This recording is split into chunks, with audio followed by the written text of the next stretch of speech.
All right. Hello, everybody. Oh my God, Seabed is getting crazier and crazier. Hello, Apparition, Jackie, and Guppy Force. Welcome back to Seabed. Last time, what is it with Narasaki and her being the one to get into all these insane situations with magic and shit? Like, or maybe sci-fi. We don't even know yet, like, what the genre is, honestly. Which is, I love it when the stories like that. Like, at the time when you don't know whether, is this a sci-fi thing causing all the craziness? Or is it a magical thing? Oh my God. And it's just, like, we don't even know yet, and like, Narasaki is now in both the tips and the main story, Sachiko side. She's at the brink of something absolutely insane. Yes, Jackie, 19 episodes in. I wonder what the genre of the game is. Besides Yuri romance mystery, what is the, what else?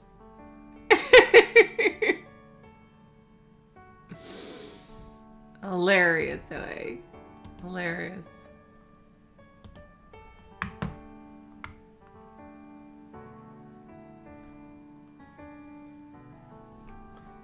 Read that again, OA. I did not make that typo.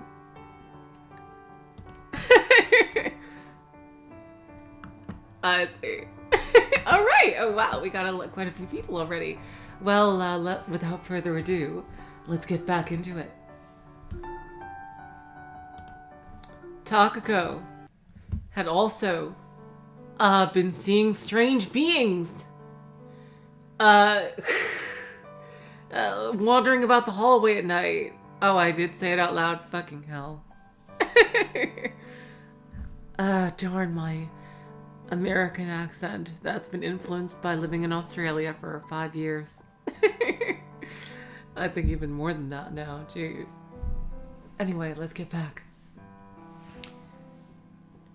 I raised my face and rubbed my eyes, only to realize that a blanket slid down from my shoulders. I saw Mayuka sitting in front of me, sipping tea from one of the cups I brought over. Was I sleeping? You were. I see. You've got a mark here. Oh. Mayuka pointed at her cheek. Oh yeah, okay, that was her. I rubbed my cheek with one hand and brushed my mouth with my knuckles. You were sleeping like a baby. You could have woken me up instead of staring, you know. I was worried you'd be angry if I interrupted a nice dream.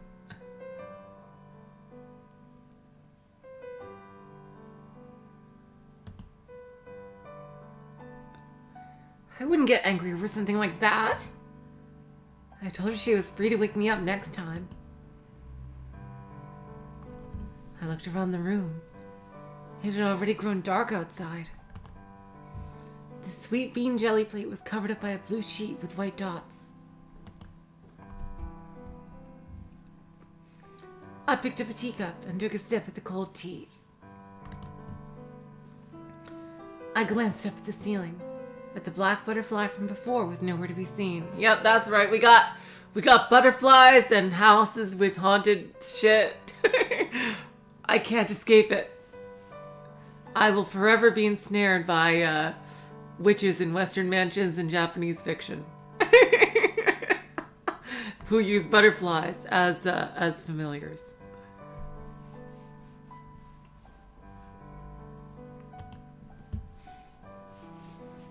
A white vase with an empty pupa rested on the windowsill by the open window. Did the butterfly leave? It flew off toward the mountains as soon as I opened the window. I see. So I was courteous enough to wait for you at least. Mayuko gave me a puzzled look. I wonder what kind of species it was. I think it was a common bluebottle. So that's what they were called. I spot them around here from time to time. They're found all across Japan. Depending on the season, you might catch a glimpse of them in Tohoku, or even Kyushu. You seem to know a lot about them. It's a species I'm particularly fond of. I mean, just look at how beautiful their blue stripes are. Mayuko smiled. I nodded. I like that blue color too. I remember spending an entire day chasing after one with an insect net when I was little. It flew off to the other side of the river though, so I ended up never catching it. I'm sure it was for the best for the butterfly, at least. You don't think about these things too deeply when you're little. I just remember that I really wanted it because it looked different from the swallowtail butterflies I was used to seeing. I actually spent a couple of years after that thinking I still want to get my hands on one.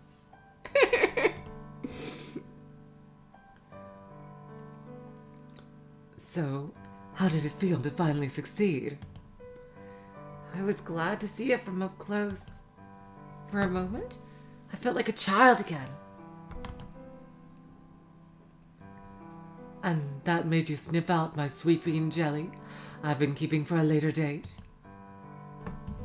She pierced a piece of the jelly with a toothpick. I did that before finding the butterfly. That's not the butterfly's fault.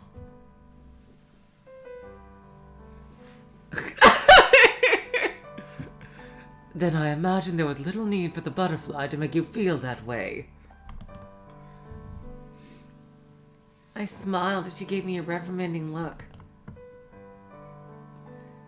Well, it's all right, but there are some confectioneries I'm keeping for guests, so please ask before you take something next time, okay? Guests? What kind of guests would they get here? Okay. You seem to have been in good spirits lately. Oh, yeah. Oh, you seem to have been in good spirits lately. Oh, yeah. I've had no fits since the last one.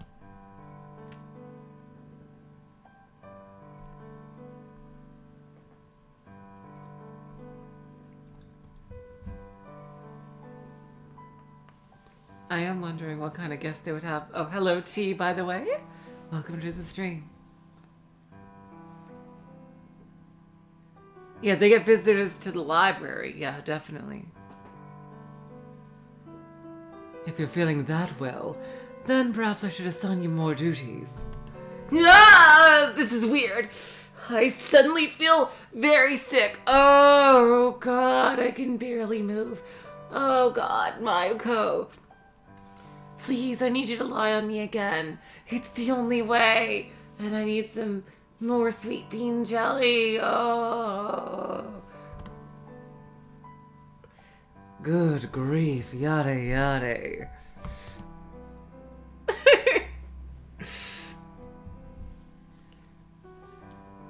I yawned and took another sip of the tea. Are you still sleepy? Mayuko smiled at me after eating a piece of jelly. I can't say I'm fully rested, to be honest. And I had a dream, too. You were talking in your sleep. Really? What kind of dream did you have? It was from the time I was living with Sachiko. Mostly just dull little things like frying eggs in the morning or seeing her off at the entrance as she left for work. Interesting. Seeing her off. But don't they work together at the same office?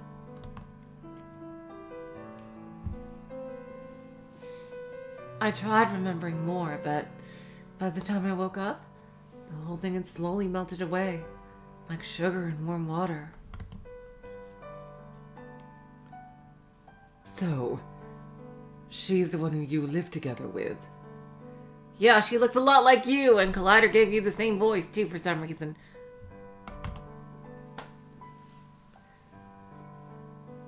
As I answered with a quick, yep. Mayako seemed to fall in thought for a moment.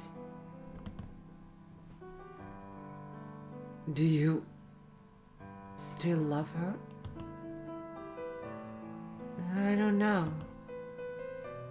I loved her more than life itself before we separated. But we're not together anymore. I can't tell when she's not around. I see.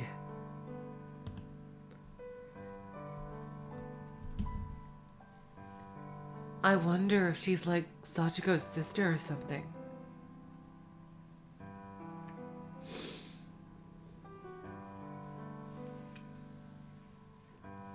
They look so much alike, it's just the hairstyles.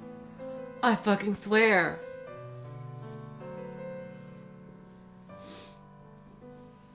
Mayako appeared to have fallen in thought again. Curious to learn what she was thinking, I strained my ears, almost expecting to hear her thoughts. But then I remembered I'm not a telepath. I picked up a teacup and pretended like I was inspecting its bottom. I felt like I could hear the flapping of a butterfly's wings. I stole a glance at Mayako's face. She looked back at me, her eyes a bit narrower than usual.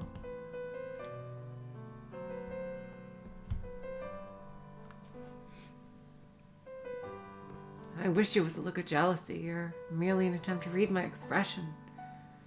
Unfortunately, it was nothing so lighthearted.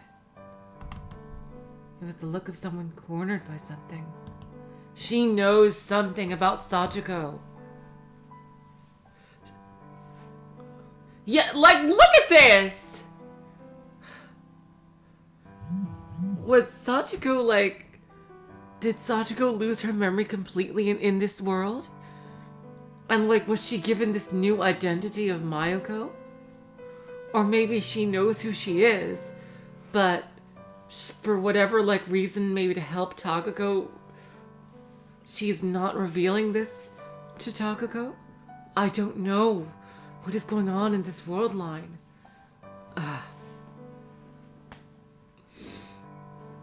She looked just like Sachiko when she wanted to discuss something serious. In moments like that, I too would take care to watch what I'd say. Sachiko would always wait until I found the right words, no matter how long it took. It's gotten pretty cold, hasn't it? Said Mayako after a long silence. Like a fish leaping out from beneath the calm, mirror-like surface of a lake.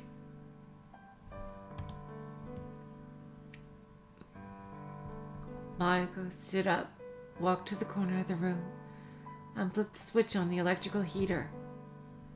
Its two pipes lit up in red.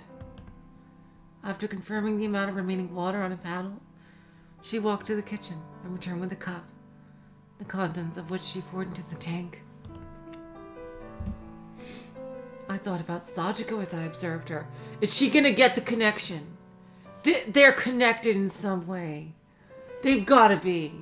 They look exactly fucking alike except for hairstyle. I had spent most of my life with her. I tried remembering the exact number of years. I met her 23 years ago.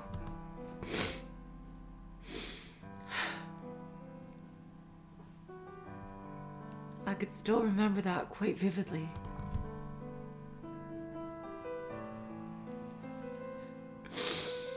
Sorry. Oh my god.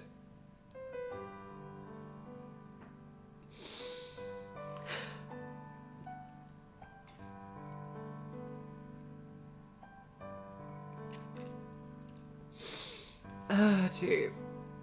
Yeah, I'm okay. I'm okay.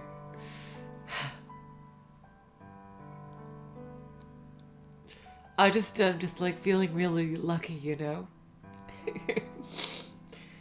I just, you know, especially with this music here, like, oh god, my battery is running low. How is that possible? Everything's plugged in, isn't it? Shouldn't it be? Uh-oh. Okay, now it says it's plugged in. Anyway, it didn't say that, it wasn't saying that before. Alright. The thing wasn't just fastened tightly enough, it seemed. Anyway,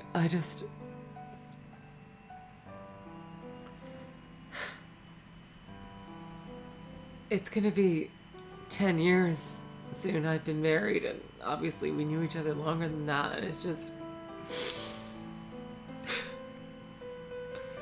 I feel so ridiculously lucky. Anyway, back to the story. The moment I met her near the sandbox when I was just 5. And when we finally separated.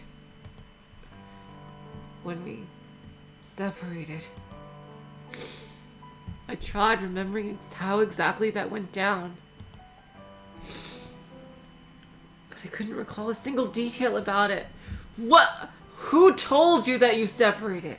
Why do you think that's true? Maybe you didn't separate.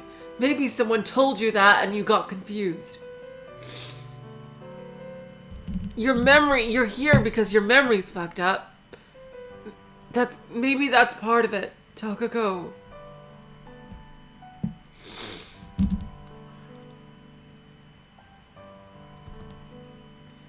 It was like all my thoughts led me to a blindingly white room.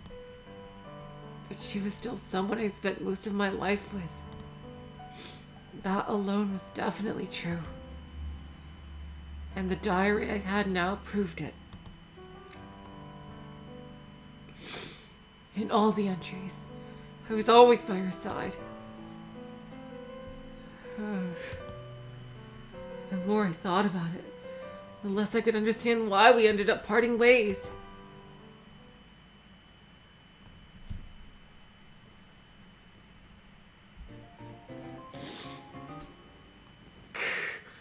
Oh, we're so close. I can tell we are so close to some major shit going down. Back to Sachiko's side. Oh, no, we're still on Takako's side. Hey, Kozue. Having a fun time jumping between world lines?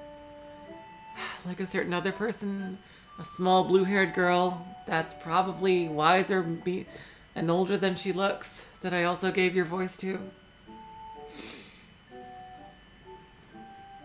I met Kozue's eyes as I was about to pick up the stool in the lobby.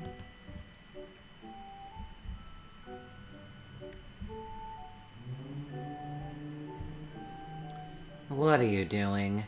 She asked. Nothing. What about you?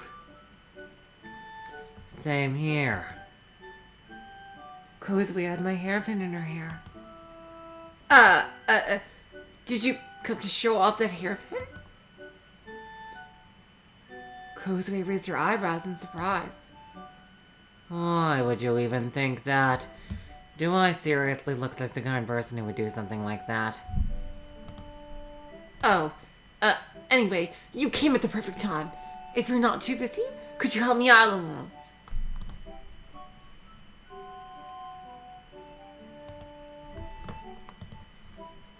Kozue's gaze traveled to the grandfather clock.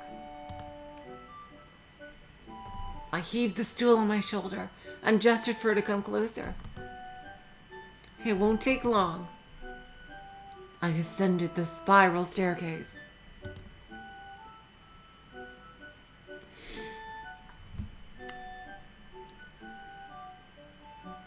Kozue followed me in silence. I stopped in the middle of the stairs, placed a stool below one of the lights, kicked off my slippers, and climbed on it. Damn, wow, that is super risky, changing a light bulb on the staircase. Could you hold it for me? Kozue placed her hands on the stool to steady it. I reached out to the lamp and seized its light bulb. I screwed it out of the socket and put it in my pocket. Screwed it out of the socket and put it into my pocket. Then moved the other light bulb from my mouth to my hand and screwed that into the socket instead.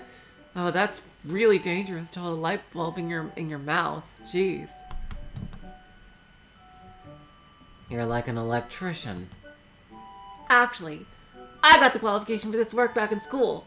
I'm the real deal. Really? I can fix most anything when it comes to home electrical systems. My light keeps randomly turning off. You mean the light in your room? No, I mean the light inside me. That keeps me alive. Of course, I mean the light in my room. Yes. I'll give it a look once I'm finished with this one. Thank you. I stepped down from the stool and carried it to the next light. Once again, Kozue helped steady it for me. I climbed back onto my stool and reached under this lampshade.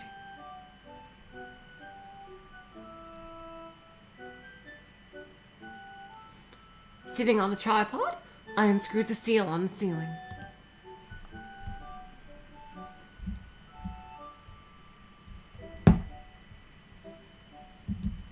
I pulled back a bunch of wires and found one with damaged insulation.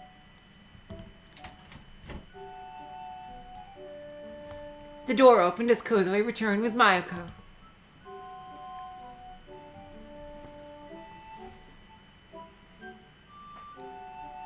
Oh good, since there's 3 people in the room, they're probably gonna actually say who's speaking. How's it going? Mayuko asked, looking up at me from below. Those wires don't seem to be in very good condition. Rats might have gotten to them, or maybe they just deteriorated due to the salt in the air. But it'd probably be a good idea to call in a professional. I see. I returned the wires to their place and screwed the seal back on. Mayuko turned to Kozue. How long has it been since you moved into this room again? About half a year or so. I suppose it's the perfect time to change rooms then. Kozue nodded. Takako, I'll prepare a new room for Kozue, so in the meantime, could you help her pack? Sure thing! Oh, thank you very much. Anyway, just give me a few hours. Mayuko left the room. Well then. I looked around the room with only a single bed and a lone shelf inside. Yeah, I know. It's such a horrible mess. Sorry. I get to be kind of a slob sometimes. A tripod stood in the middle. A few crumbles of plaster from the ceiling lying beside it. Kozue slid the glass partition of the shelf open and began taking out the books. I folded up the tripod. A tripod? Okay, this seems like it's a clue to something almost. A tripod stood in the middle of the room. Okay, so what happened between... Why would the ceiling get hurt from the tripod in the middle of the room? Was she, like, practicing some kind of magical spell or something that hit the ceiling? I don't know. Huh.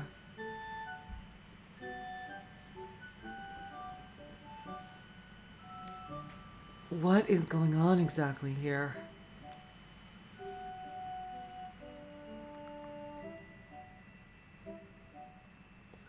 Like, the tripod is probably very clearly for the books, right? Like, to just stand and read, but then why would she even need something like that? Anyway. I folded up the tripod. I'll bring the cleaning tools, so collect your stuff in one place for now. Oh, wow. Kozue had very few things. Only a handful of books and some clothes. She put everything into the small cardboard box Mayako brought over and carried it to the other room with her. Meanwhile, I cleaned the empty room and decided to move back to the night duty room after finishing. Before closing the door, I turned around once and gave the empty room a quick look. A space that had been Kozue's just moments before now had no trace of her left. I wonder why she's changing rooms. Is it because of the light? Like, what is this, like, ritual of changing rooms? Is it to avoid the ghosts or something? Oh, wow, that looks lovely. Oh, it's her room. Okay. Where did you find it? Selena raised her face from the book and gave the case I held a look.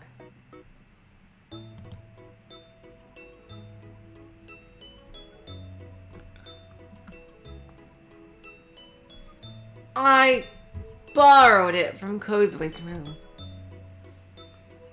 It was a transparent rectangular case filled with water. An old toy.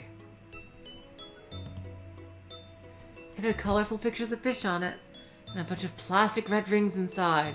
And it's fucking impossible to get those red rings on the fish. And on the bottom, there's a big plastic color. You could push a button to create a water current and send the rings swirling around inside.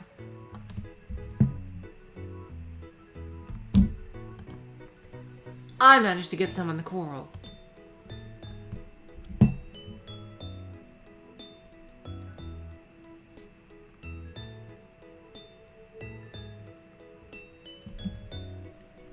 I pushed the button harder, wanting to get a ring that fell far to the side. But the strong current ended up sweeping the rings I'd already collected aside as well. Speaking of which room did Kozue move to? I think it was the corner room on the third floor of the western wing. Maybe. I don't know. Oh, I see.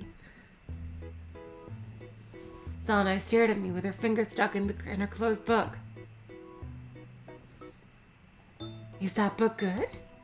Yes. I'm only halfway through, but would you like to tell me to tell you about it? No need. Just lend it to me once you're finished. No spoilers! Okay. Sanai nodded. Huh? You're hurt, Takako. She pointed at my elbow. Oh.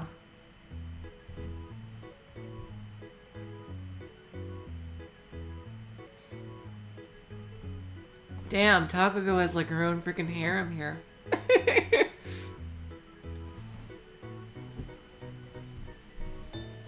Sanai took out a band-aid box from the closet by the bed. I guess I brushed it against something. How could you not notice something like that? Well, that happens to me all the fucking time. Like, me and my SO just like we have like a cut, like we sometimes see a scab like on our leg or something, like, and like we wonder how the fuck that got there. Like, I don't remember being cut. Like, it's just something that happens. But it might be story significant, who knows? Sanai stooped in front of me, ripping the band-aid seal off. I move around and get hurt a lot, so my brain probably doesn't even register small things like this anymore. Sacre Dieu. I raised my elbow in front of her, which prompted Sanai to put a band-aid on it. You could use some exercise yourself, Sanai. I agree, but it's not so easy when you're small and frail like me.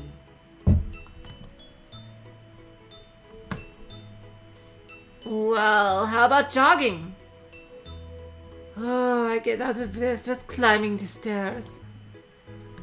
Let's see. If you want something effective but not too draining, then how about swimming? I don't know how to swim. Seriously? The sea's a rock throw away from here!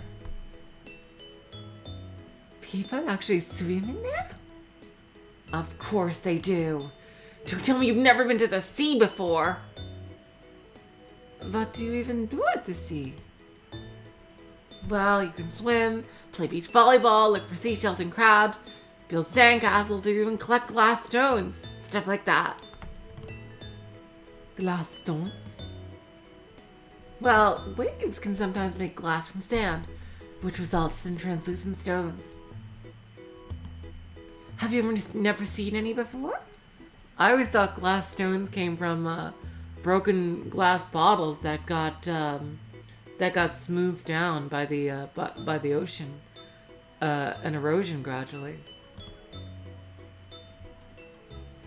No. Well, they come in different colors too.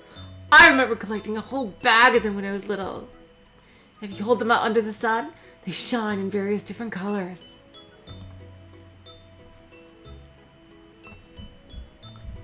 It sounds like you'll be very beautiful.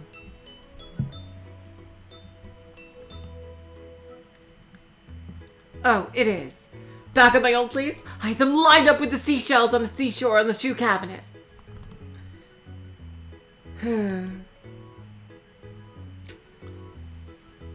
One of my relatives made this mosaic picture by sticking them to a canvas. I mean, not professionally or anything. It was more like part of a school project, I think.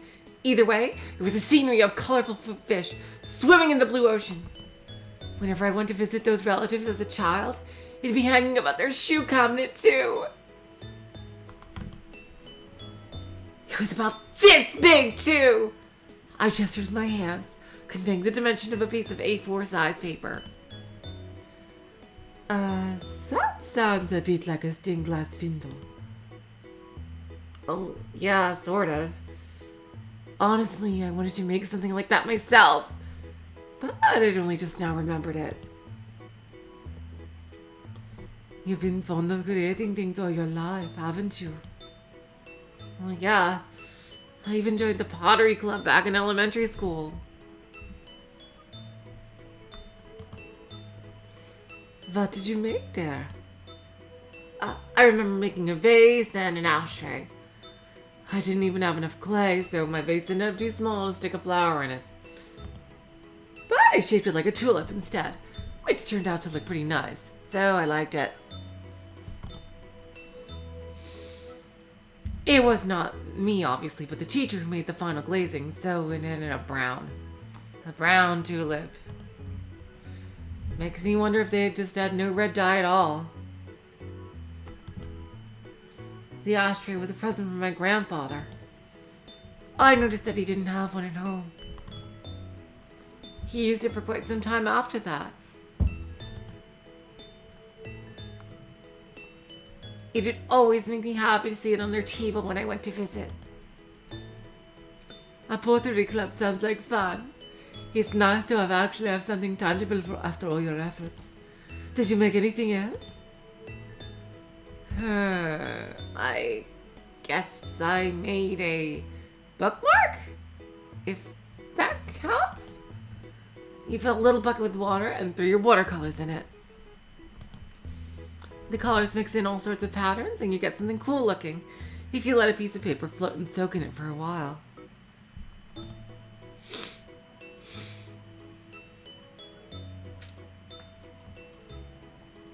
Oh! I remember doing that in the past.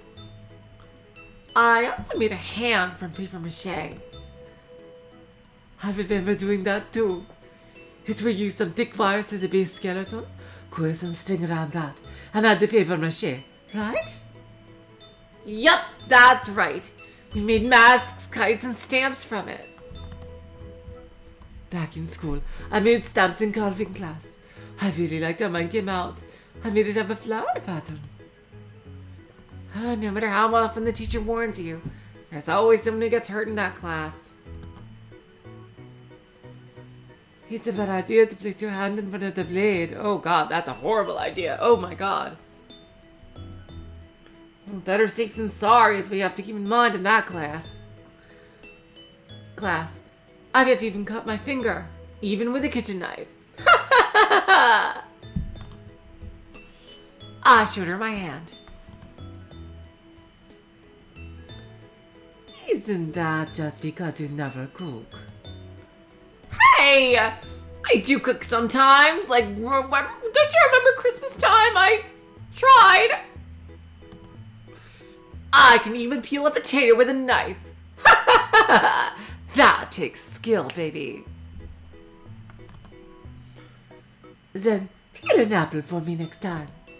Sure thing. Just leave it to kitchen wizard Takako. I took her on!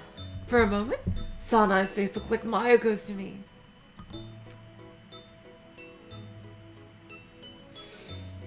She can't get Sachiko / Mayoko off her brain. Is something the matter? No. I just wondered about my position in this house. Huh? Anyway, yeah, I made a lot of things. Now that I think about it, I made more stuff than I could even remember. I wonder if children are still like that these days. I wouldn't know. We can ask Kozue about it later. For us, it might be a sweet memory, but for her, it's still school. I doubt she'll be able to consider it fun the way we do. Yeah, school ruins a lot of things. Some of my most boring classes made it feel like time had just stopped. So, we truly did touch upon a lot of things in school, didn't we? I mean, even if you're talking about art class, we made so many different things when we were there. But then life becomes far more monotone once you graduate. Yeah. I continued making things though. Now that you mention it, you worked as a designer, didn't you? Hello, Void Dweller, welcome to the stream. Did you choose that career because you enjoy creating things ever since you were little?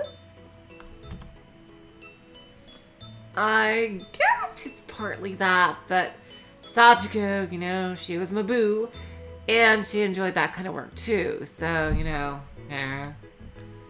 If we were going out of our way to start new jobs, I figured we might as well do something we could do together. Oh my god, that is so sweet! Oh my god!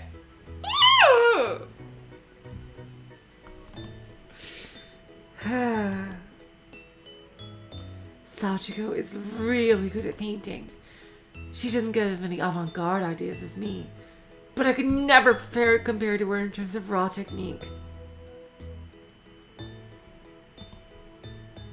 Thank you, Jackie, for that summary for Void Dweller.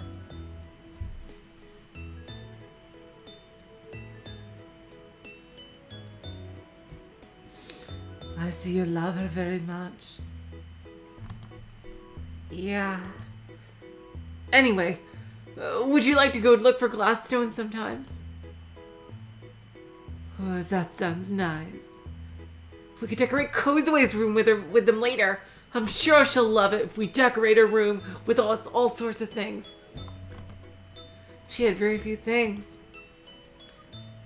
Oh, that's a good idea. I wonder if she would like it or hate it.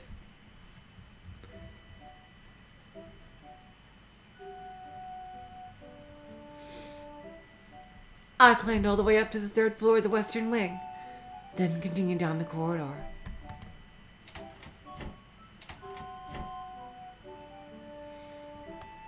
I opened the door to the corner room. I'm coming in, Kozue! Kozue had yet to receive a room key from Mayoko, meaning that it couldn't have been locked. Hey, don't come in without permission. Oh, don't be a buzzkill. I'm not joking around, okay? Kozue regarded me with a reproaching look. I shrugged and asked what she was doing. I could see the vast golden sky peek through the window. Kozue had been stooping by the shelf next to it.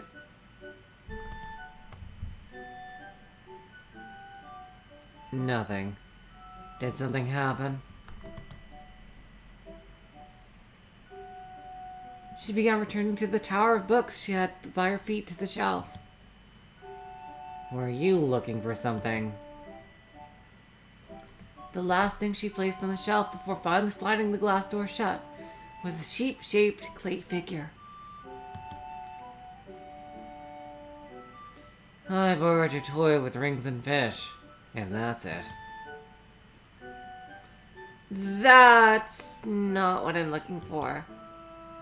There was nothing in her room besides that shelf and a bag on her bed. Maybe you left it in the previous room, or the previous hallway, or literally anywhere on Earth besides right here. I'll go take a look. Can you tell me what this thing is exactly? Because I know you'll never leave me alone until you find it.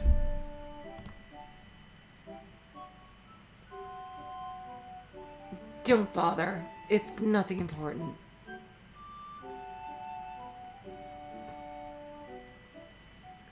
God damn it, I swapped them! Fucking hell!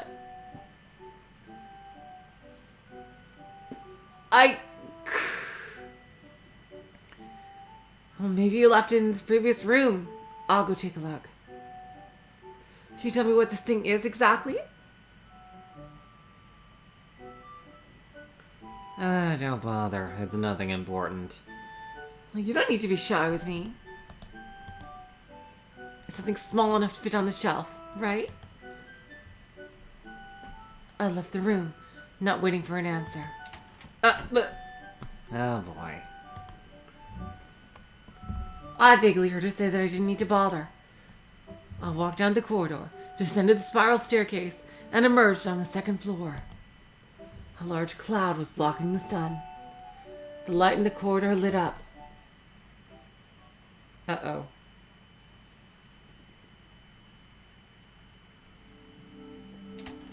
Uh-oh. This is kind of... Uh-oh. Uh-oh. Uh-oh. Uh-oh.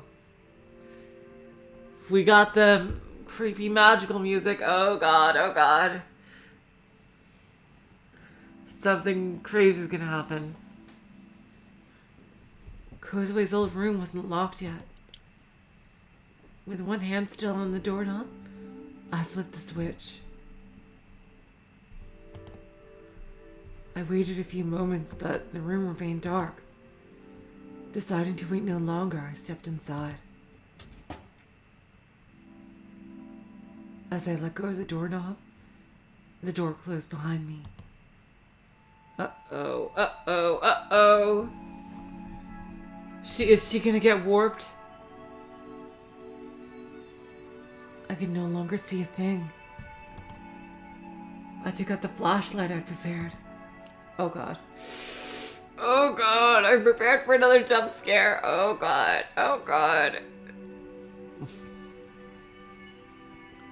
A circle of light pierced the dark monochrome room, returning some color to the place. A bed with white sheets. An empty shelf with a glass door.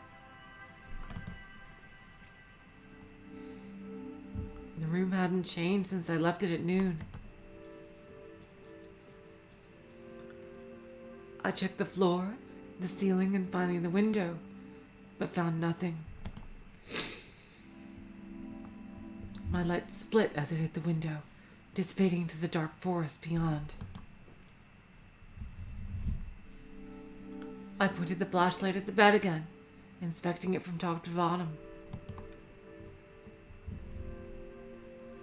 The room suddenly lit up as the flashlight let out a loud click. Oh god, oh god! Oh god, oh god, oh god, oh god, oh god, oh god, oh god, oh god, oh god. Oh god, oh god, I'm too scared. Oh god, oh god, oh god, oh god, oh god. Then the light disappeared completely and I decided that the best course of action was to immediately leave. Wait! I shook the flashlight, but all it did was let out a weird buzzing sound. Some kind of electromagnetic interference? Is there something sci-fi or going on? I clicked the button on the back of its shaft, removed its 3 batteries, changed them up, and returned them to their place. Oh, that's what I always used to do. Oh god. Oh no! And it's gonna light up and she's gonna see something. Oh god, oh god. Oh god, oh god, oh god, oh god, oh god, oh god. I pushed the light button again, but it still didn't work. Giving up,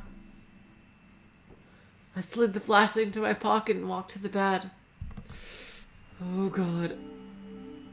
Oh god. I reached out to the silhouette I saw right before the light vanished. My hand grasped only empty air. I instinctively drew my hand back and looked at it, but could only see the darkness. It was as though the silhouette had completely vanished. Oh god.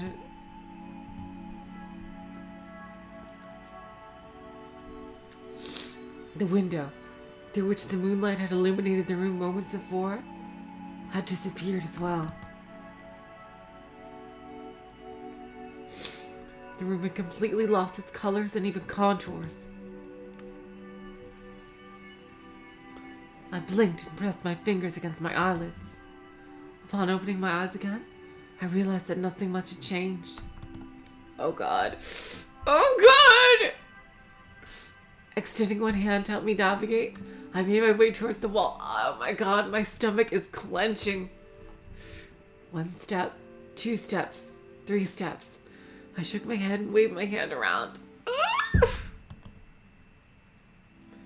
Oh no, she's being warped. Oh god. The wall should have been within my reach, but once again my hand grasped only air. Oh my god. I took another half step and stuck my leg forward. My toes suddenly touched something, making me stagger backwards. Oh god, oh god. Oh no! After steadying myself, I realized I could hear the wind. Oh god. Oh god. Cool, humid air caressed my cheeks. My ears rang as I gulped down the built-up saliva in my throat. For starters, I stuck out my right leg to examine the thing I touched earlier. Through my slippers, it felt like a rock. Oh god, is she in a cave?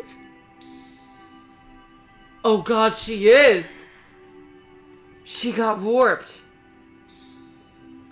When I grew conscious of that fact, I realized that my left foot was actually standing not on the floor, but a similar rocky surface. I took a step forward, trying to feel the ground below me. As I did, it lit up in dim, warped monochrome. Where the fuck is she? Whoa! Oh my god.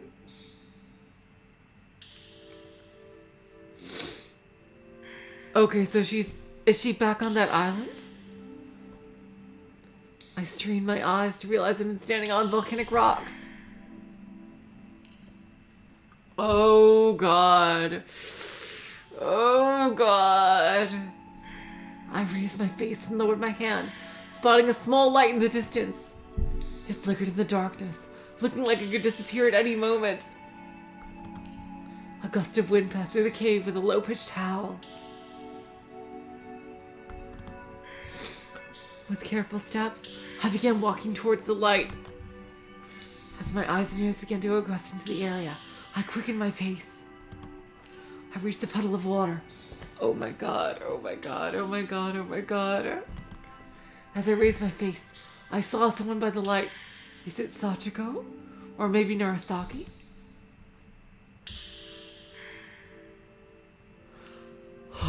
Oh god. This is probably Sachiko from her own worldline, I bet. Sachiko was sitting there, with her back turned to me. Sachi? was what I tried to utter. Yet my throat was too dry for me to make a sound. I quickened my pace. Fuck. I looked up at Sachiko again as I hurried through the uneven rocky ground. Her straight long hair sparkled in the dim light.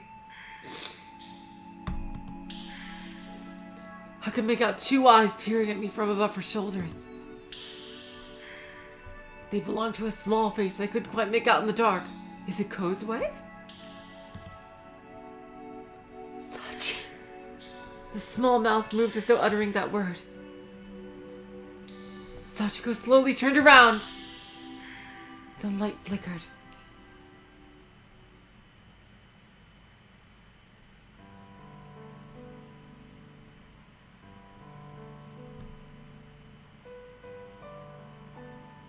Takako? I opened my eyes to a starlit sky.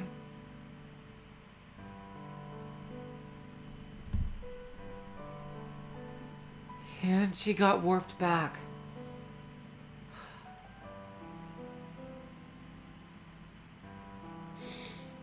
Oh, wow. This whole area is like a fucking dimensional nexus or some shit. Jeez. You'll catch a cold sleeping here. Good morning. I turned towards the direction of the voice to see Mayuko sitting on the edge of the bed with one hand placed on my shoulder. I moved my arm and heard her brush against the white sheets. Mayuko, I think the batteries of this thing are dead.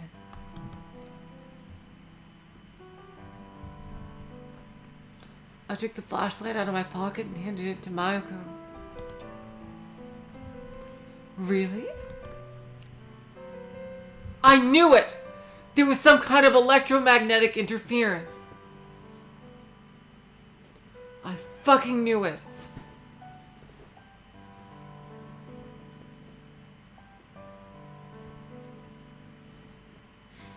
Mayuko turned the flashlight in her hands and tried pushing the light button.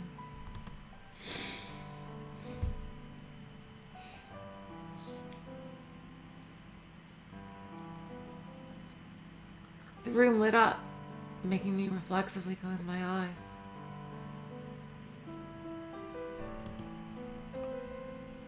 It seems to be working fine. It didn't when I needed it! Maybe the batteries are almost empty, and it's gotten unstable by now. I'll change them later, just in case. Yeah, do that, please. I raised my upper body so I'd be at the same height as her.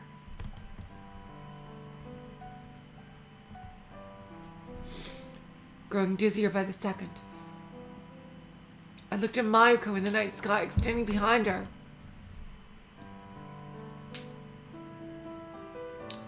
Mayuko stood up as though trying to escape my gaze. She looked around and closed the open window. Why were you sleeping in a place like this? I glanced at the door, noticing the bright corridor beyond it. Kozue forgot something in here. I checked the room after you cleaned it. There was nothing here. I didn't find anything either. I turned and lowered my feet from the bed and into my slippers.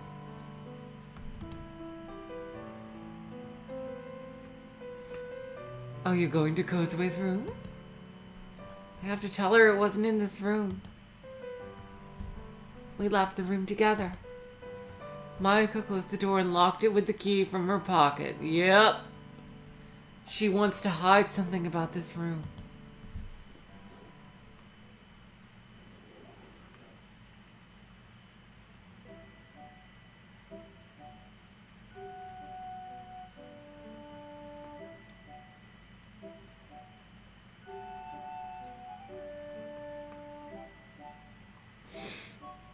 I climbed the staircase of the western wing to the 3rd floor and continued down the corridor, careful not to let my slippers make any sound. I could see light coming from the gap at the corner room's door.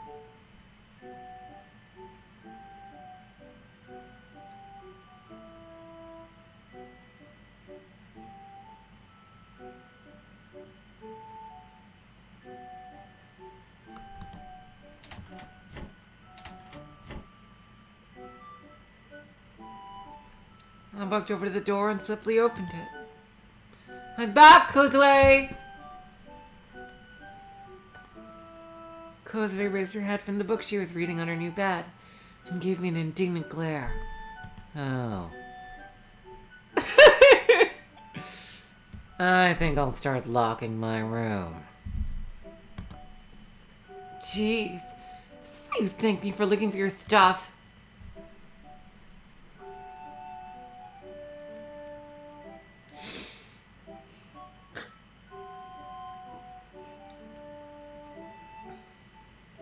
Kozue's gaze wandered for a second, but soon returned to me.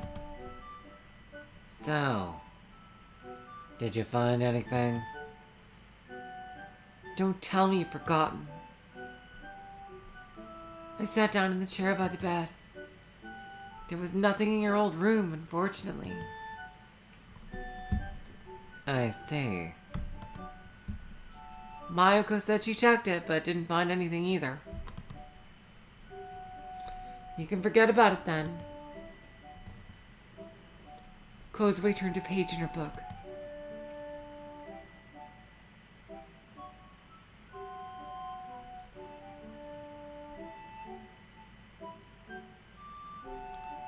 Wasn't it important, though? It's not something I can't live without. She's gotta have some kind of magical ability. I fucking swear. How come it took you hours to check a single room? Well, come on! I got warped into another dimension. Give me a break. Were you worried about me? No. Baka. No. You might be saying that, but I bet you wanted to check up on me. You were just too embarrassed to actually do it. And then you were worried that we might end up walking past each other, you little tsundere.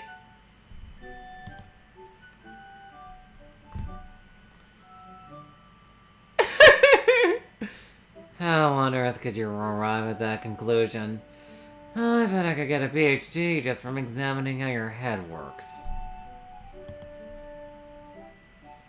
Then I could be your assistant.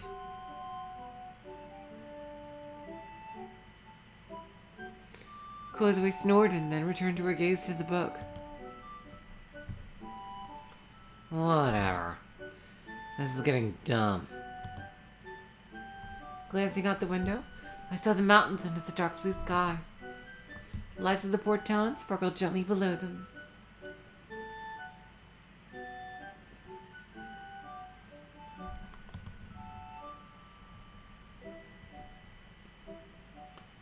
The view's a lot better from the 3rd floor. If you have no more business with me, I would appreciate it if you left. Well, Mayuko said that dinner's going to be ready soon, and I'm wondering if you'd care to join us on the 1st floor. I see.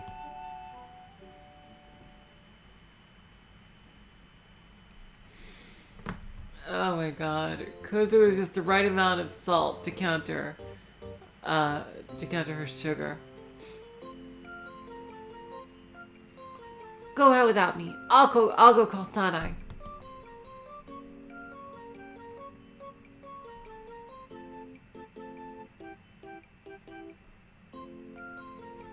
Kozue, who had been descending the spiral staircase in front of me, turned around and nodded.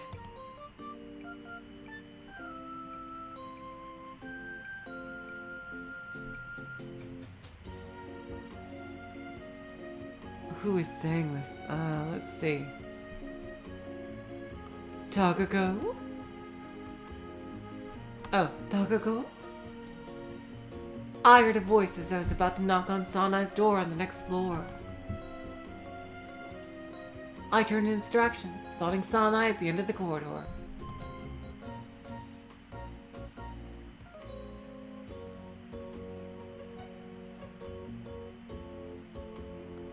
Were you looking for me?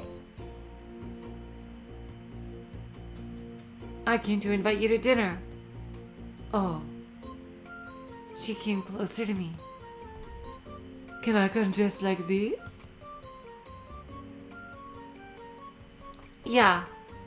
Okay then, magnifique. Sanai and I descended the stairs to the lobby.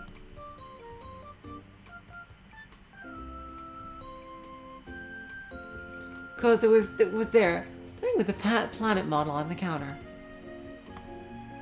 Oh, I thought you'd already left.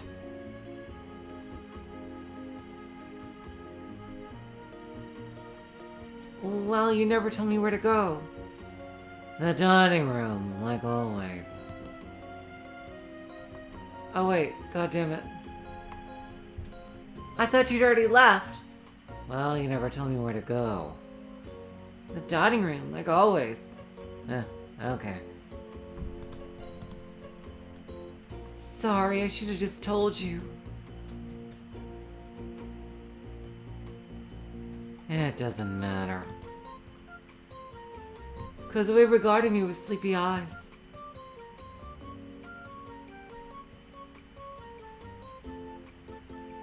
Follow me.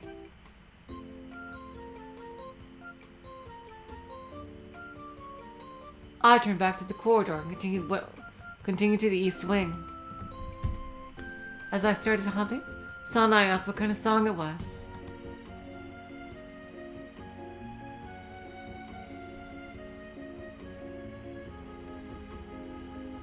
It's something I heard a long time ago. Looking at Kozue just now reminded me of it.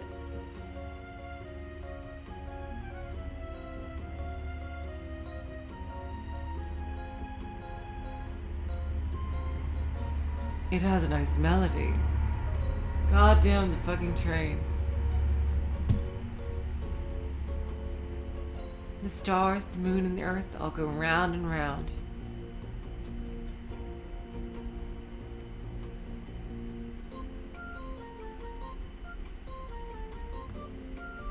As I opened the door at the end of the S corridor, at the end of the West corridor, sorry, I found Mayuko placing plates from the service cart onto the table.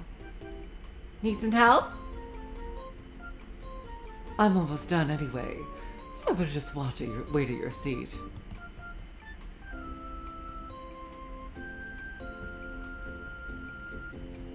In a room about twice the size of our bedrooms, there was a long table with 3 chairs on 2 of its longer sides.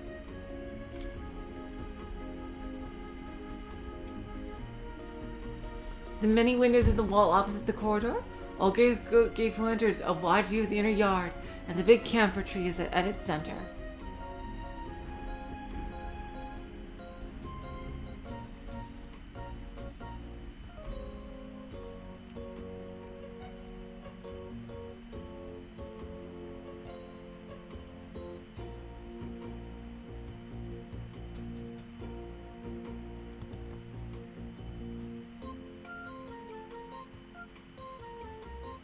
Sana and Kozue seated themselves in front of us.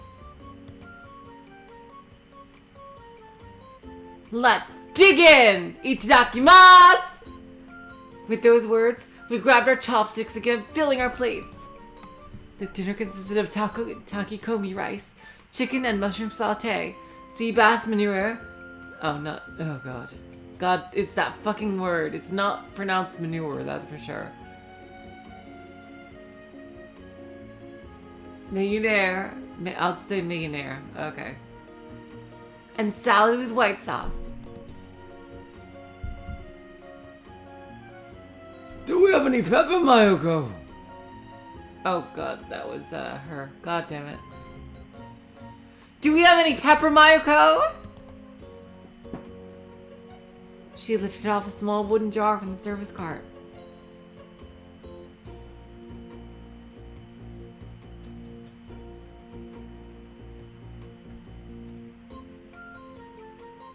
What do you want to put it on? The fish. But I've already seasoned that. It's okay. Now it becomes even better with more pepper.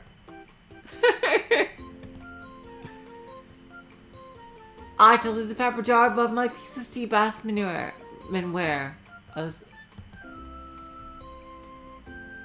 Some pepper got into my nose.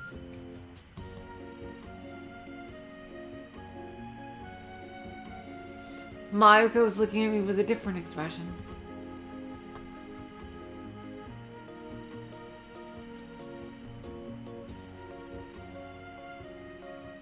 Come on, pepper is a treasure of human civilization. Back in ancient times, it was worth its weight in gold.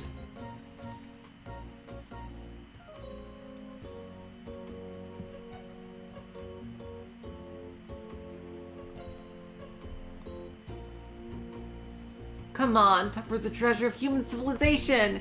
Back in ancient times, it was worth its weight in gold. I'd use the entire body if I could. That cost 300 yen at the supermarket, though. Well, I'm glad to have been born in the modern age.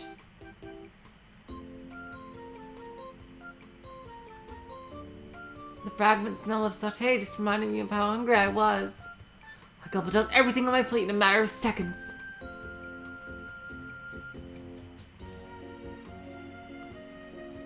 You eat fast.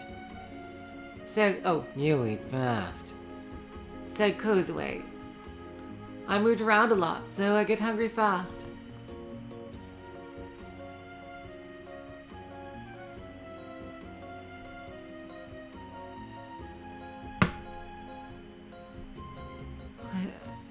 You might get indigestion from wolfing down your food like that.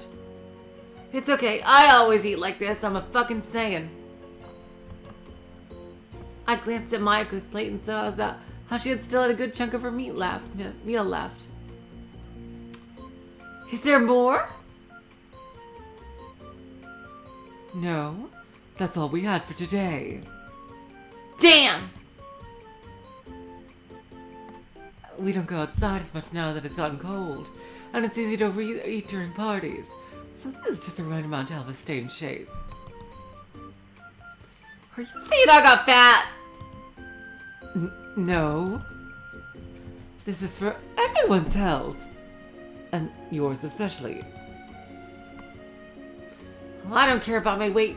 I'd rather eat more! Oh my god, this attitude.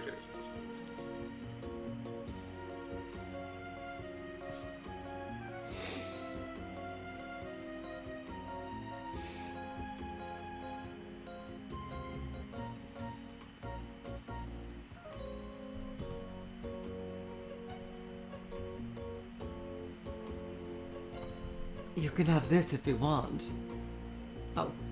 Yeah, that's right, that is Sanai. You can have this if you want. Sanai pushed your rice bowl towards me. You sure? No. Takako's diet already contains too many carbohydrates. Growth hormone secretion decreases when you sleep if your blood sugar level is too high, and you're not feeling as rested as you should. Really? Yes. You shouldn't eat any more today. She handed me a white cup with the coffee.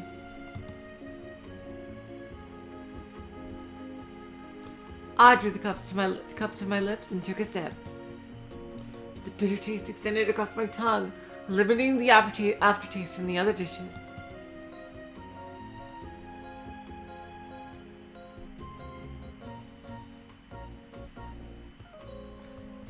The bitter taste extended across my tongue, eliminating the aftertaste from the other dishes. I noticed Kozue staring at me with absent eyes. What? Or rather, her eyes seemed to be gazing at something behind me. I turned around to see my own face reflected in the glass, and then vaguely made out the camphor tree swaying in the darkened inner yard. Did you see something there?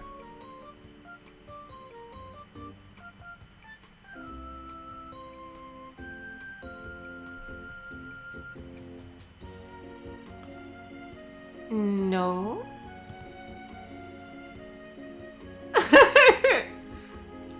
Did you remember my Christmas tree? Sanai, gulping down the takekomi rice, raised her face as well.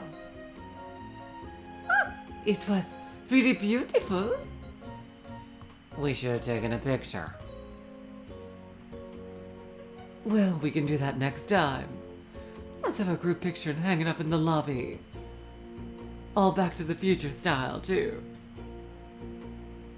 Now there's a good idea. Oh wow, how romantic again. God damn it.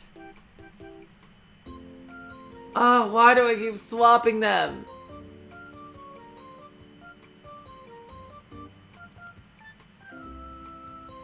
Did you see something there? No. Did you remember my Christmas tree? Sanai, gulping down the takekomi rice, raised her face as well. It was really beautiful. We should have taken a picture. We can do that next time. Let's have a group picture and hang it up in the lobby. Oh, well, we can do that next time. Let's have a group picture and hang it up in the lobby. That could have also been Sanai. Now there's a good idea, said Mayuko. I felt my throat dry and took another sip of coffee. Mayuko elegantly picked up the last mushroom of her sauté with her chopsticks, then put it in her mouth. Are you familiar with glass stones, Mayuko? You mean those things you can find lying on the beach?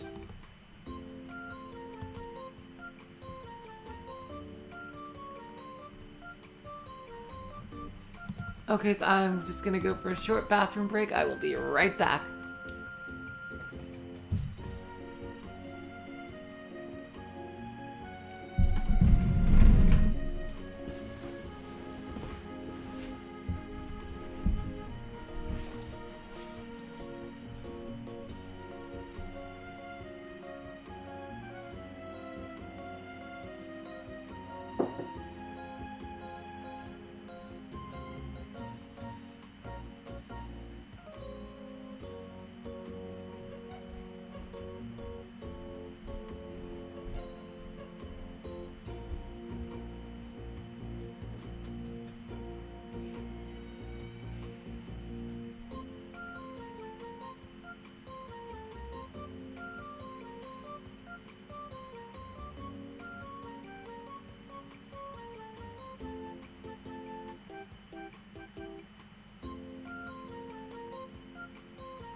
There we go, and I am back. Sorry about that, you guys.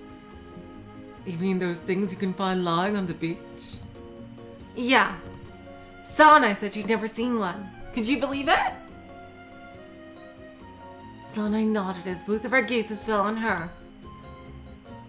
I suggest we all go to the beach when it gets warmer. By the way, I just wanted to know, are you guys being okay with differentiating Takako's voice and Narasaki's voice? Am I doing them differently enough, or do they sound the same? I suggest we all go to the beach when it gets warmer. To swim? Well, that's nice too, but first I have to teach Sanai. I doubt she knows how to swim. Are you serious?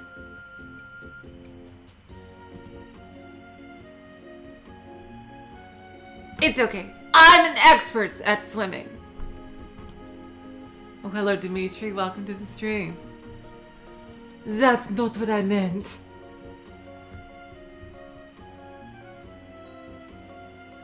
Sanai tilted her head down, making her hair hide her eyes from us.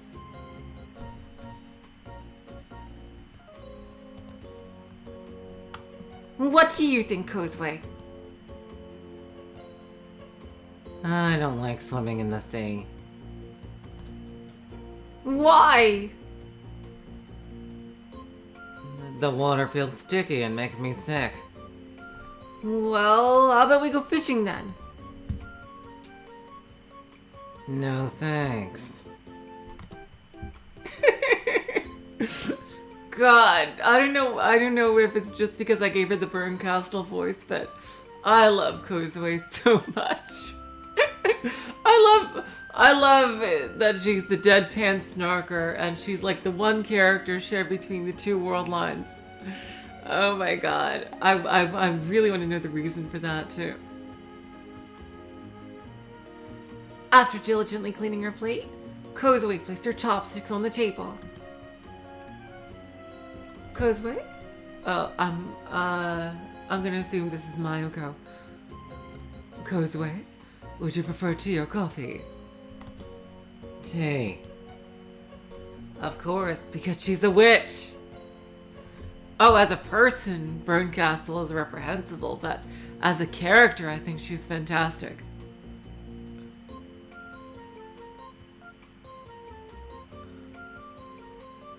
Mayako took a teacup from the service cart, filled it up with tea, then handed it to me. I took it from her hands and placed it in front of Kozue. See, there's a big difference, Void Dweller, in that I can hate, like, a character's actions as a person, but acknowledge, like, how essential they are to a narrative and how well written they are.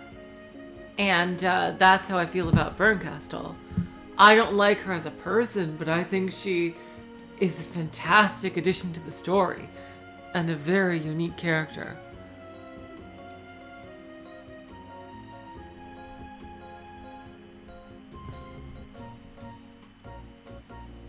While, say, you know, the protagonist from Yoigoshi, I hated as both a person and a character. There, so yeah, that's the big difference there.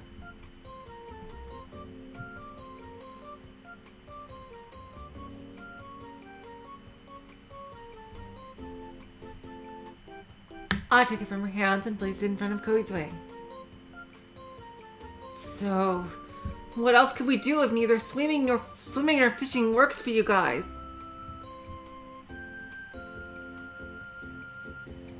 Well, fine, Oe. You'll never miss a chance to dig on Will. I didn't hate Will as a character. But, yeah. You know, we all got our own opinions, and that's what makes the world go round.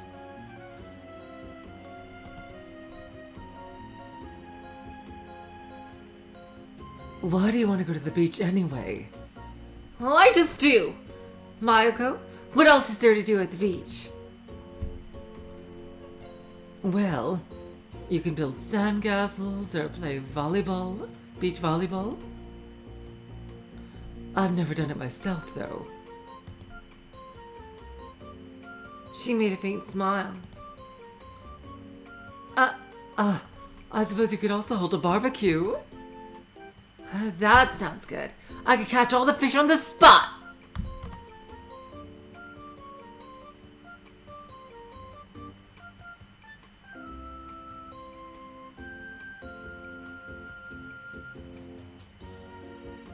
I really liked Erica's character, though, Void Dweller. If you hated how she's written, that's fine. I really enjoyed her character, even though she is also a terrible person.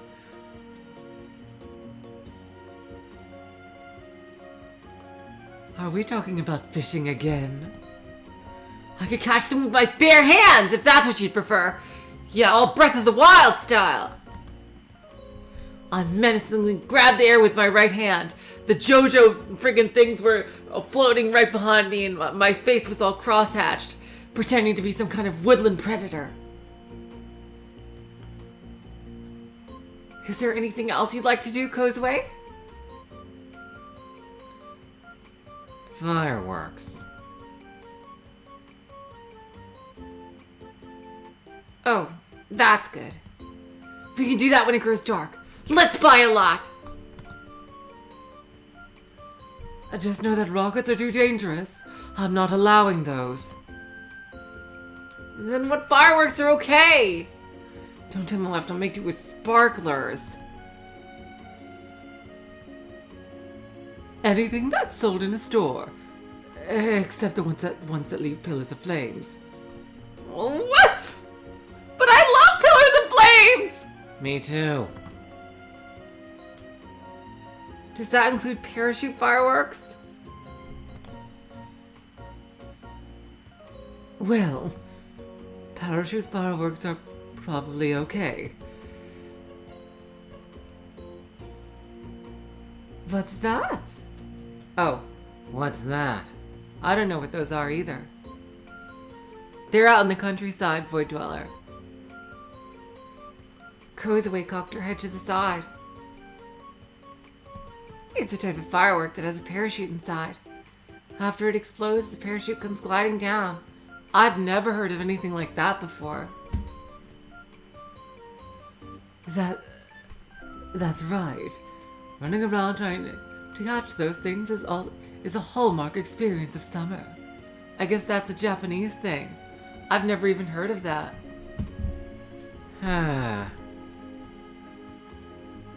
The last time I did that, all my parachutes got swept above the sea and I couldn't retrieve them. Oh, that's not her. Okay, so this is probably Mayuko. The last time I did that, all my parachutes got swept above the sea.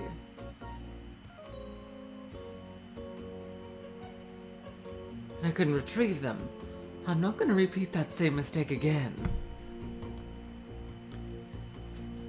Just be careful not to fall into the sea, okay? I won't do that. I'm not a kid anymore.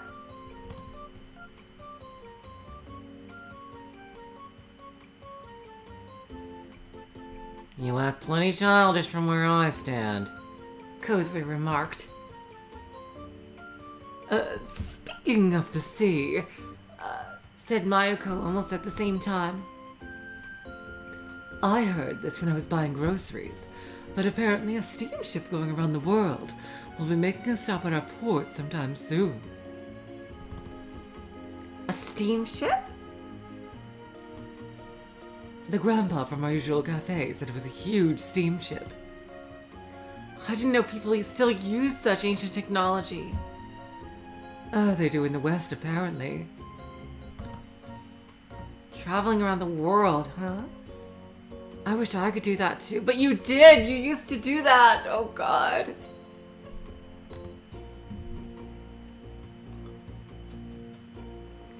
We could have go have a look when it's here.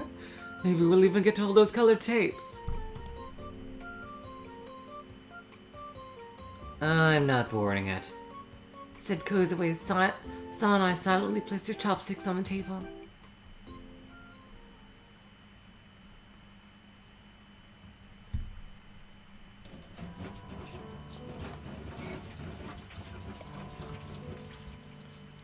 Sanai and Kozue returned to their rooms after dinner.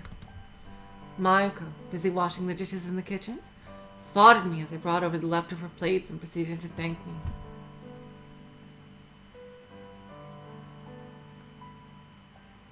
Where should I put them? Just put them in the sink. Okay. I placed them down with a low clang. Mayako picked up one of the plates and began brushing a bubbling sponge against it. She finished the 4 sets of plates in a couple of minutes, and placed them on the drying rack. Though she seemed to be only lightly washing the plates, I'd yet to see a single spot on any of the ones I ate from. There was something relieving about how she worked. I don't think that's nearly as jarring as the gun door, OA. I barely noticed it. Probably because she's washing dishes, so it kind of makes sense. Maybe I just got used to that sight. Need help? I'm almost done. It's already late, so you should go to sleep. I see.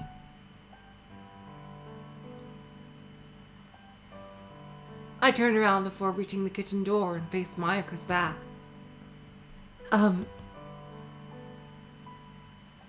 What is it? Mayako asked without looking at me.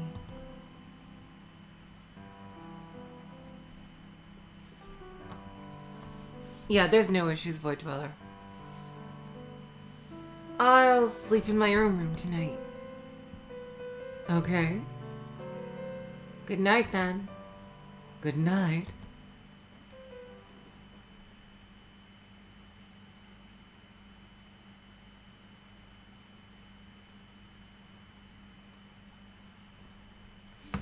I lay down on my futon and closed my eyes, but realized I wasn't sleepy. There was something bothering me. I remembered how I saw Sachiko in Kozue's room. I wanted to meet her again, but didn't know what to do to achieve that. Let's see, storm, no lights, go back in the room, looking for something, flashlight. Ugh. I turned on the desk lamp and picked up the notebook. There were only a few pages left now.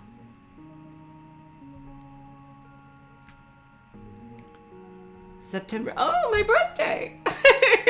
Though, a full 9 years before it, but still. The rays of the sun filtered in through the marmalade-colored western window of the kindergarten, elongating the shadows of the 3 of us inside.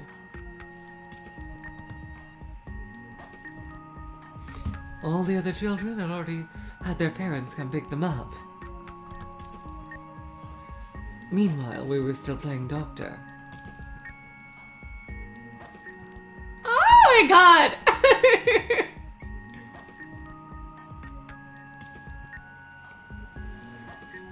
Takako was the doctor, Narasaki was the patient, and I just held a book that was supposed to be a medical record and stared at them. Looks like the doll is the patient here.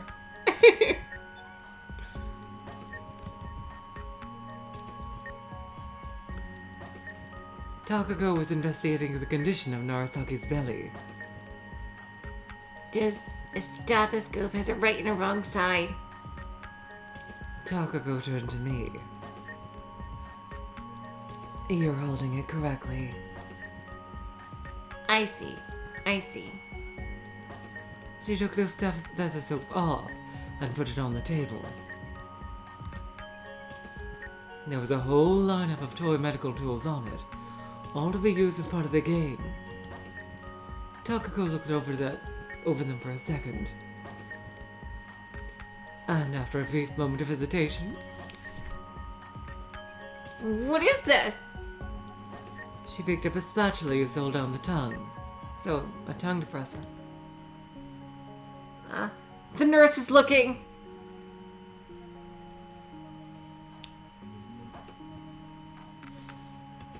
I turned around and saw the nurse looking our way. She picked up a plush bunny we left on the floor earlier and put it back in its box. Why are they so nervous about this? They're just playing doctor. Like, they even provided the equipment for this. Unless this is real equipment they're using that they stole.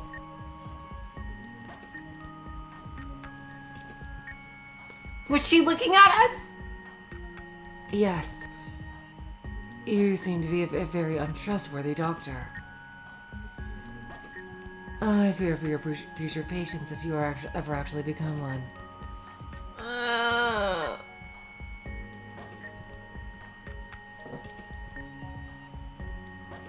I think Narasaki's better at it than you, Takako. Okay, we can switch if you want. I put down the book that was supposed to be the medical record, and took the stethoscope from Takako's hands. Then I lifted up Narasaki.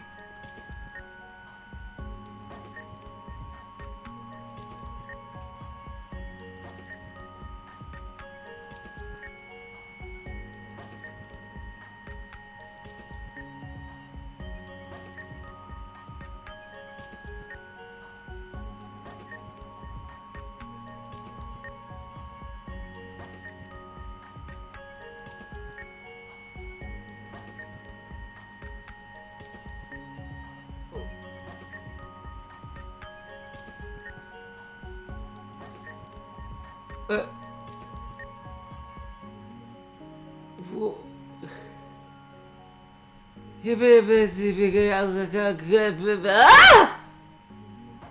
What? Did they name the doll after Narasaki? What the fuck is going on? What?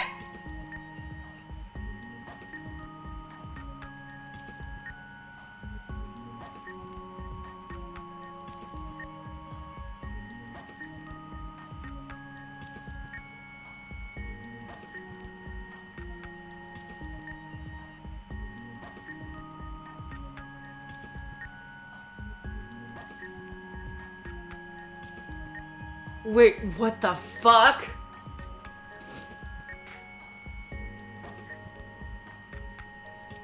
It does even look like her.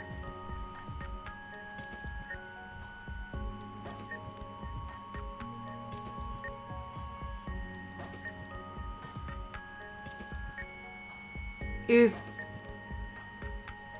Narasaki like a split personality of Takako or something? Like what the fuck is going on? What the fuck?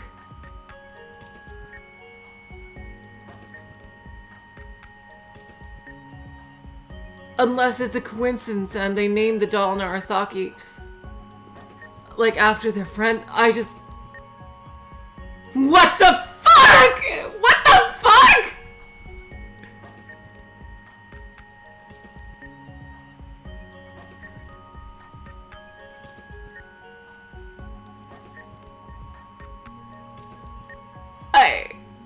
What?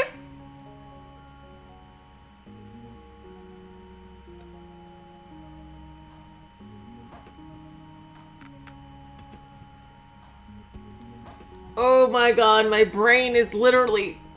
Oh my god, I'm getting a fucking headache. What the fuck is going on?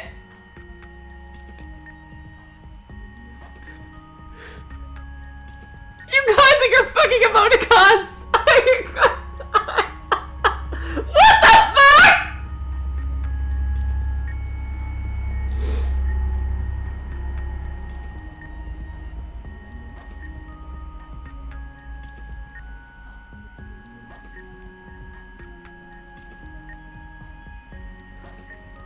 Then I lifted up Narasaki and placed her on my knees.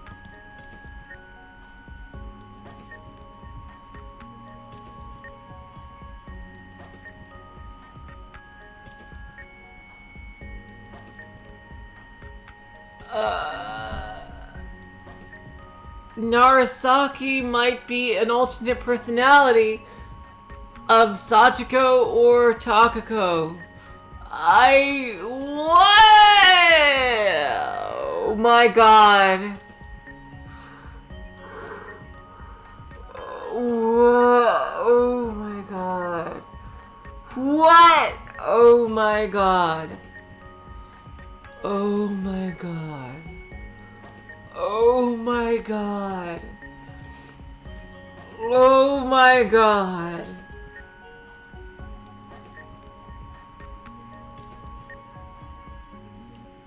So, where does it hurt?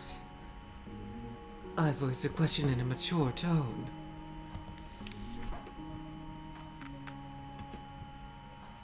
I ate a poisoned apple. That's like in the story we read today. Huh.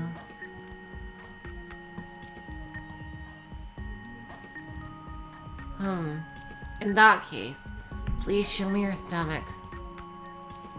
Okay. Takako pulled up her shirt, exposing her naked belly. I used Narasaki's hand to guide the stethoscope to it. Alright, turn around now. Takako did as ordered, pantomiming a spinning chair.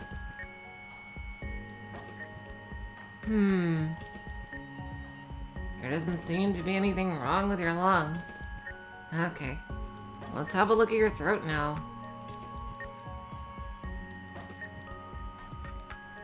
Takako spun her invisible chair again, and opened her mouth.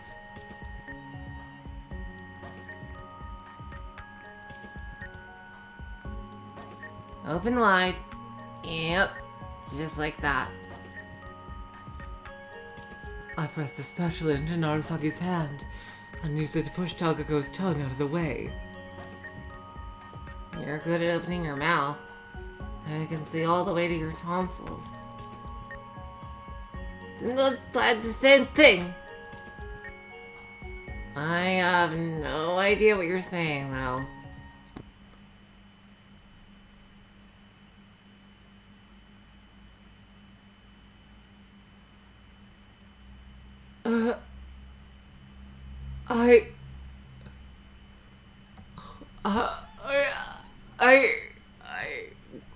This is insane. This is insane.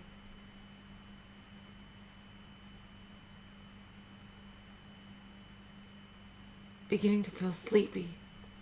I closed the book. I placed the notebook by the pillow and collapsed onto the bed on my back. That day, I had a dream of my past. A dream of a hot summer day.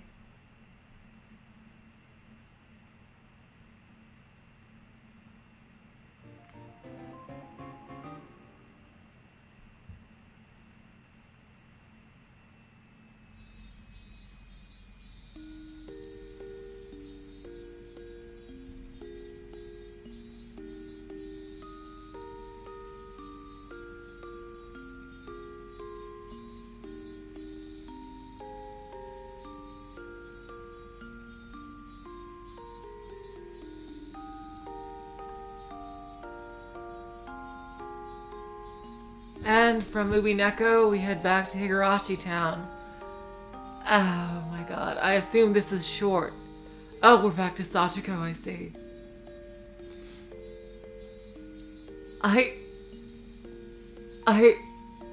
This is... My mind is literally blown right now, I'm sorry. Oh my god.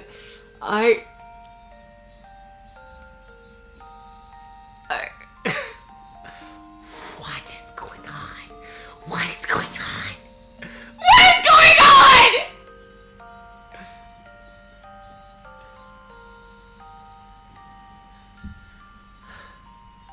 Oh, this isn't short. Okay, thank you, apparition.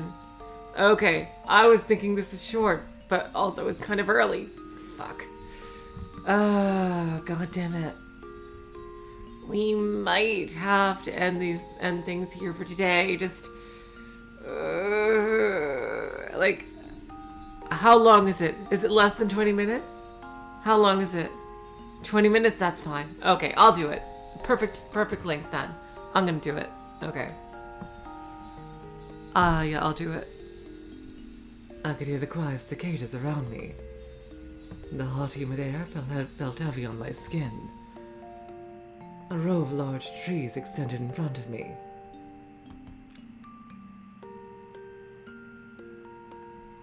There was a slide connected to a jungle gym, a swing, a tire half buried in the ground, and a sandbox.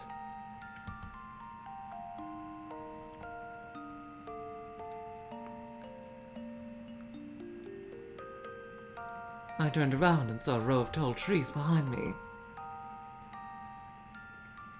They reminded me of cedars, but their leaves were flat and big. There was a green fence behind them. And beyond that fence, there was a wide, deep ditch. I couldn't see the bottom from here, but I could tell there was a river, roughly 5 meters deep, running through it. The park area was shaped like a shortcake, situated between the ditch and the road.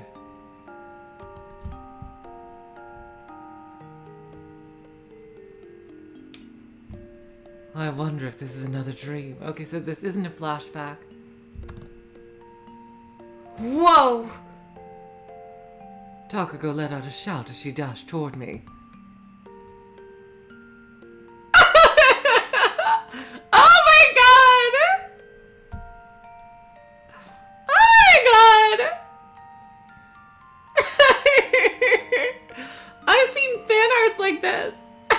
Of like, not these two, but like of other couples where like you could see them like meeting like in different ages. Like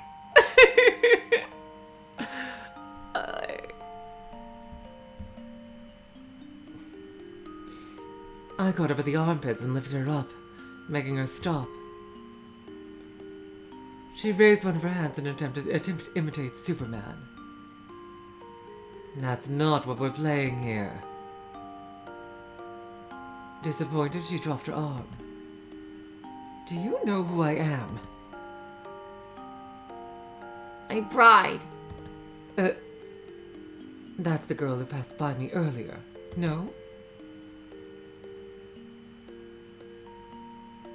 A shocking realization came over Takako, making her blink a few times. That's right. Oh, good grief. I looked around the park, still holding Takako.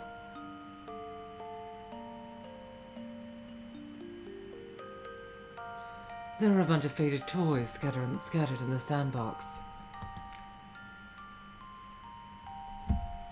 I couldn't tell whether the sun, partially hidden by the mountain range, was rising or setting. The sky had a light pink hue, with only a few light clouds drifting on it. Put me down! I put her back on solid ground. Huh. Is there a bug you like, miss? I'll catch it for you. I don't need any insects. Then what do you want to play? Tag? I'd rather not. Oh, I could show you something great.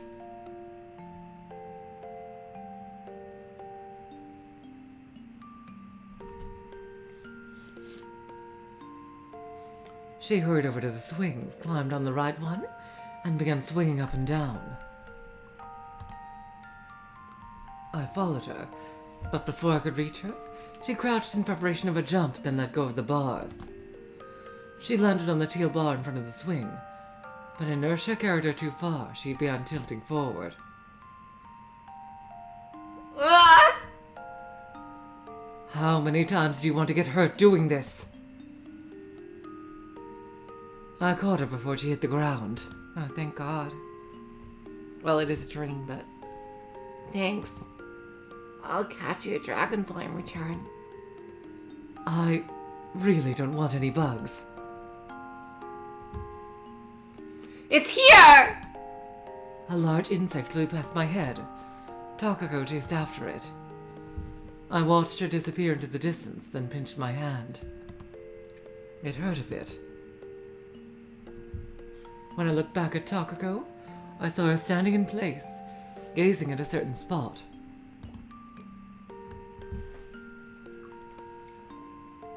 She slowly extended her arm. Her hand suddenly moved and seized something. Got it! She rushed back towards me, carrying her prey. The dragonfly that flew past my head earlier now sat motionless in Takako's palm. Her fingers were holding on its wings, preventing it from moving. caught a dragonfly. Did you actually catch it with your bare hands? It's the first time I managed to pull that off. Breath of the Wild style. Impressed? You're going to give it to your friend, correct? Yeah. You think she'll forgive me? Don't forget to bring her the doll, too. It's important to her. Okay.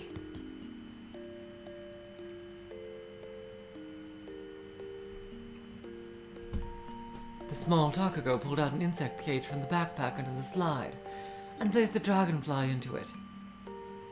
She then shoved the cage back into her backpack. She put the doll in the backpack as well. I briefly glanced at my wristwatch. It was 6 o'clock. Are you going home? Takako asked as she returned. Yes. Let's play a bit more. Oh, I wish I could, sweetheart, but I have to hurry back. I feel like I was in the middle of something important. Oh.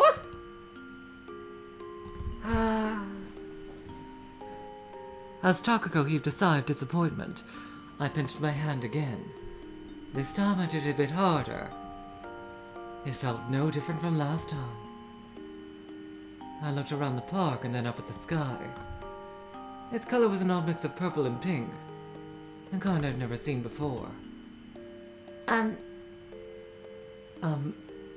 Do you know how I can leave? I asked the small Takako. Takako shook her head. Oh, I suppose you wouldn't. If you got nowhere to go, you can come to my house.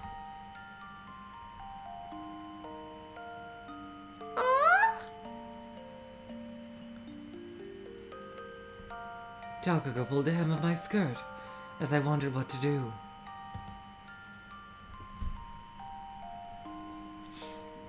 I took a step toward her to avoid getting stretched, but Takako, interpreting that as a sign of consent, began walking further. We left the park and passed the street with a tenement house at the corner, emerging on a slope stretching deep into the mountain.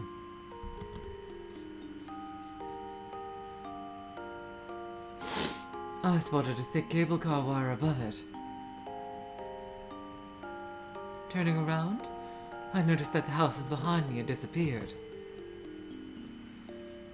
Before I knew it, I was walking on a stone pavement. Oh, there's a typo. Huh. Is this really the right way? Yeah, don't worry. I watched a cable car descend the slope.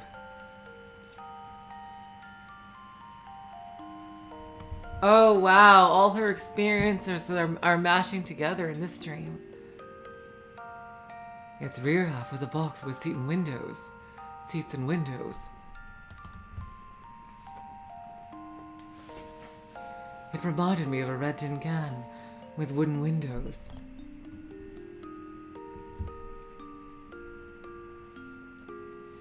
It had various posters inside, each depicting different advertisements ranging from movies to shoe shops.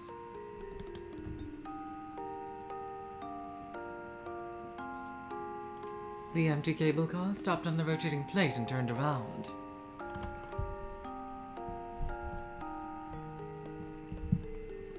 Takako grabbed one of its rails and was about to get in.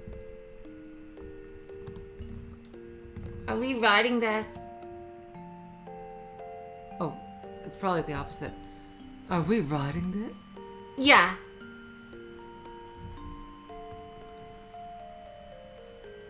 Takako got inside and climbed onto a long bench by the window. I sat down next to Takako and glanced the same direction as her. Colorful brick and concrete houses surrounded the slope we were ascending.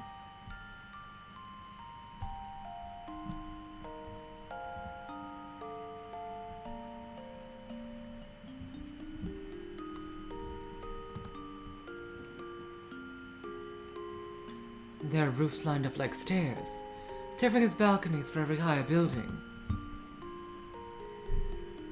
Is something the matter? Look.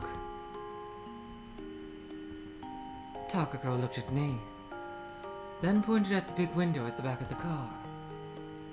I could see a harbor beyond it.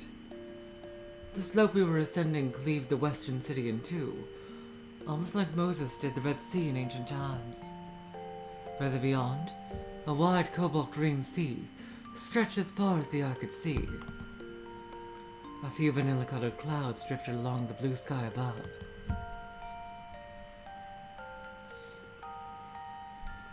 I went there with Sachiko the other day. We boarded a ship. Takako pointed at the lone island in the distance. I've never been there. Really? It was fun. Takako lowered herself down onto the bench. You're good friends. Yeah.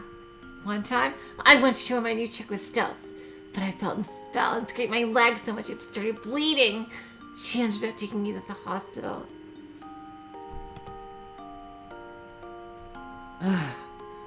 Those were pretty tall, weren't they? I should have known it was a bad idea when you needed to climb onto the roof just to get on them. The cable car passed under a large tree, the leaves of which cast gently flickering shadows.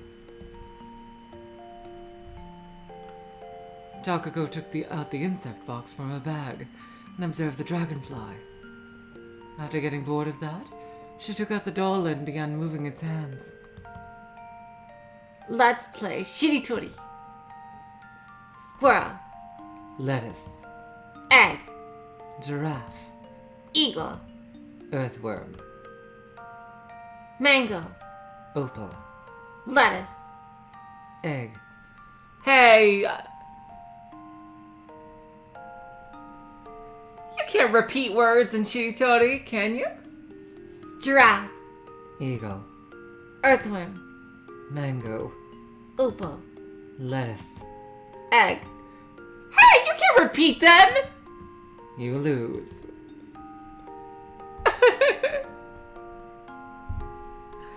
Takako leaned against me as I gazed at the scenery beyond the window.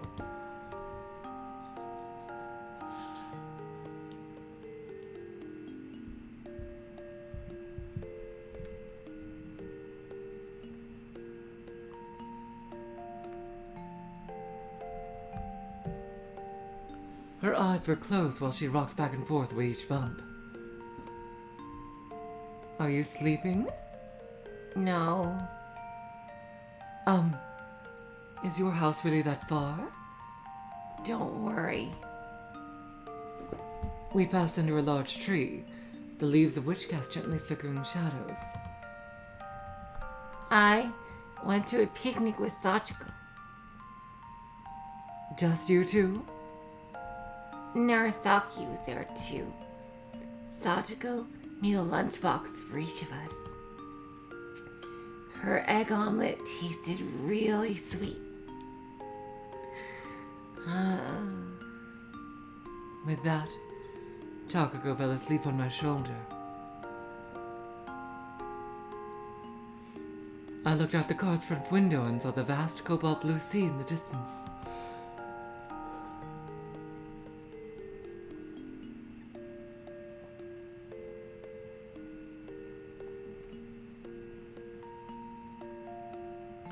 Turning around, I saw the exact same view behind us. Western buildings and trees along the sea. The only difference between the two were colors. Looking at Takako sleeping on my shoulder, I too closed my eyes in the gently swaying car.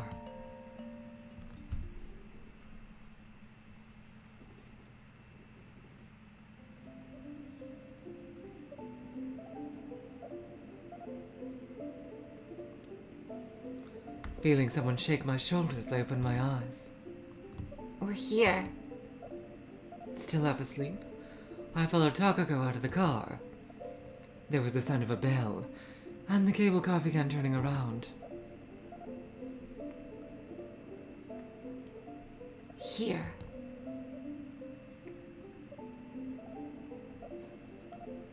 Takako pulled me by the hand.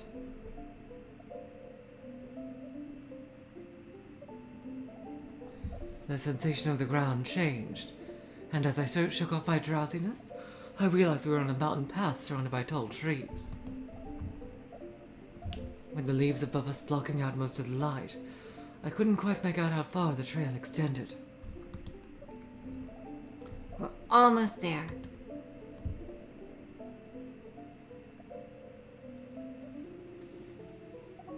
After a short while, we reached the tunnel made of bricks and stones.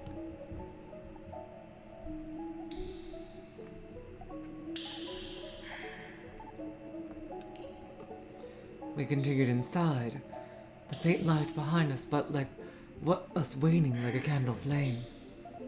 The darker it got, the colder it felt inside, until it disappeared altogether.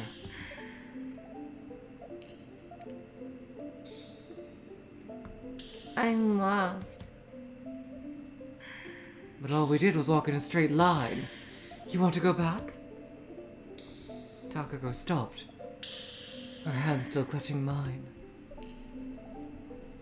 I picked a bunch of different paths, but I no longer remember which ones. I didn't notice at all. What do we do now?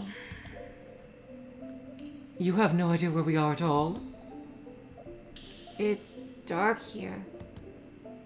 Well, it certainly is.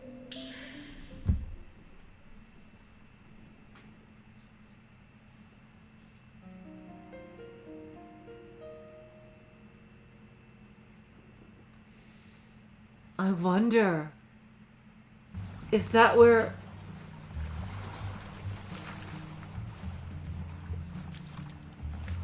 Yeah, I was thinking, is that the same cave that Takako found? Okay. Yep, here's some good timing. Here's Narasaki, who may or may not be like a freaking alternate personality of Sachiko. Like, oh my god. Even though they look nothing alike. Wow. Oh my god, this is completely insane. But that would totally fit that mirror reflection thing. That was happening at the cliffhanger last time. Ooh, I can't wait for next time, you guys. Thursday. Ooh. Oh my god. Okay, and tomorrow? So yeah. I can't wait.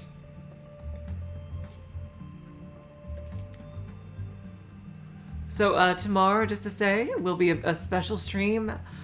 Something that one of my moderators, Ji-chan, wrote for me. It's a tiny, short little Umineko related fan visual novel that was written by Ji-chan and programmed by OA. So for tomorrow, it's Umineko related fan work. And for tomorrow, and it'll be started in a little series of Umineko fan works, because then the time after that we'll be doing Turnabout of the Golden Witch. So yeah, a couple of one-shots like that until Chaos Head is ready.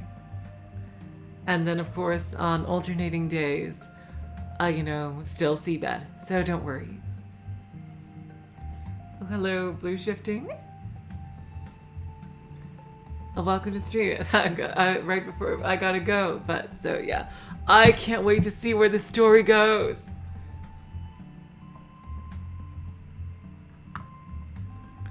Until next time, I will say so long, farewell, auf Wiedersehen, good night.